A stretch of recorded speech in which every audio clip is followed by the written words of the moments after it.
दारू प्रकरणाने संपूर्ण राज्यात एकच खळबळ उडालेली आहे। पुणे आणि पिंपरी चिंचवडमध्ये आतापर्यंत जवळपास पाहायला गेलं तर 19 जणांचा मृत्यू झालेला आहे आणि याच्यामुळे सध्या एकच खळबळ उडालेली आहे। विषारी दारू पिल्यामुळे या जणांची जी आहे तेवढ्या जणांचा मृत्यू झालेला आहे आणि सध्या काही जण मिळालेल्या माहितीनुसार अतिदक्षता विभागात सध्या त्यांच्यावरती उपचार देखील सुरू आहेत। या सगळ्यानंतर ना आता पाहायला गेलं तर राज्य उत्पादन शुल्क विभाग आणि पुणे पोलीस असतील किंवा पिंपरी चिंचवड पोलीस असतील हे आता ॲक्शन मोडवर आलेले आहेत। आतापर्यंतची सर्वात मोठी कारवाई जी आहे ती करण्यात आलेली आहे। पुण्यातील हडपसरमधील 3 अधिकाऱ्यांचं निलंबन करण्यात आलेले आहे, तर पिंपरी चिंचवडमधील देखील आतापर्यंत 6 जणांचं पोलीस अधिकाऱ्यांचं या सगळ्यात निलंबन करण्यात आलेलं आहे। पुण्यातील बोलायचं झालं तर पुण्यातील हडपसर परिसरातील विषारी दारू प्रकरणामुळे आतापर्यंत 3 पोलीस अधिकाऱ्यांना पुणे पोलीस आयुक्त अमितेश कुमार यांनी निलंबित केलेलं आहे।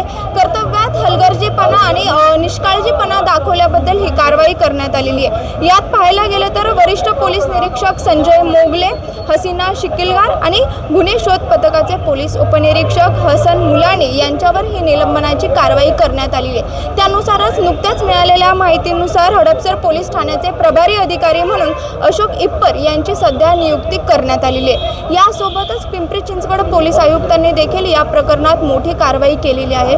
फुगेवाडी जे परिसरातील विषारी दारू प्रकरणात जे आहे ते दापोडी पोलीस ठाण्याचे पोलीस निरीक्षक विजय वाघमारे यासोबतच तपास पथकाचे इंचार्ज आणि इतर 4 कर्मचाऱ्यांना अशा मिळून 6 जणांचे निलंबन जे आहे ते करण्यात आलेले आहे। यांच्यावर देखील कर्तव्यात निष्काळजीपणा दाखवल्याबद्दल ही कारवाई करण्यात आलेली आहे। आता महत्त्वाचं म्हणजे राज्य उत्पादन शुल्क विभागाच्या कार्यपद्धतीवर देखील प्रश्नचिन्ह जे आहे ते उपस्थित करण्यात येत होते की एवढे दिवस एवढे वर्ष राज्य उत्पादन शुल्क विभाग नेमकं काय करत होतं अशी विचारणा सध्या केली जाते। तर या प्रकरणात सर्वाधिक आतापर्यंत 13 जणांचं निलंबन जे आहे ते उत्पादन शुल्क विभागाचे अधीक्षक यांनी पुणे विभागातील 13 जणांवर निलंबनाची कारवाई केलेली आहे। यामध्ये 3 निरीक्षक, 6 दुय्यम निरीक्षक आणि 4 कर्मचारी यांचा समावेश आहे। पुण्यातील हडपसर आणि पिंपरी चिंचवड येथील फुगेवाडी भागात विषारी दारू पिऊन 19 जणांचा मृत्यू झाला आहे। त्याच्यामुळेच कर्तव्यात हलगर्जीपणाचा ठपका ठेवत हे जे निलंबनाची कारवाई जी आहे ती करण्यात आलेली आहे।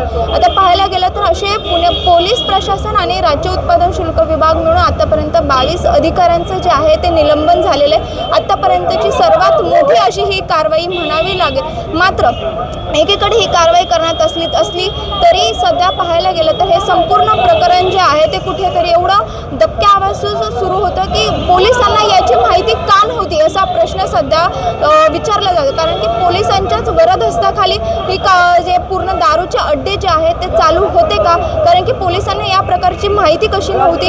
हे संपूर्ण प्रकरण घडल्यानंतर ना सगळीकडे आता पोलीस असतील किंवा राज्य उत्पादन शुल्क विभाग असेल ते जे आहे ते कारवाई करत आहेत, दारूचे अड्डे जे आहे ते उद्ध्वस्त करत आहे। मात्र सध्या पाहायला गेलं तर मोठी कारवाई करण्यात आली आहे। तर दुसरीकडे हे सगळं नाकचं पाणी गेल्यानंतर ना हातचं पाणी गेल्यानंतर ना ही कारवाई करण्यात येते असंच म्हणावं लागेल किंवा तशाच प्रतिक्रिया सध्या नागरिकांमधून येतात। शिवानी लकडे, टाइम्स ऑफ महाराष्ट्र, पुणे।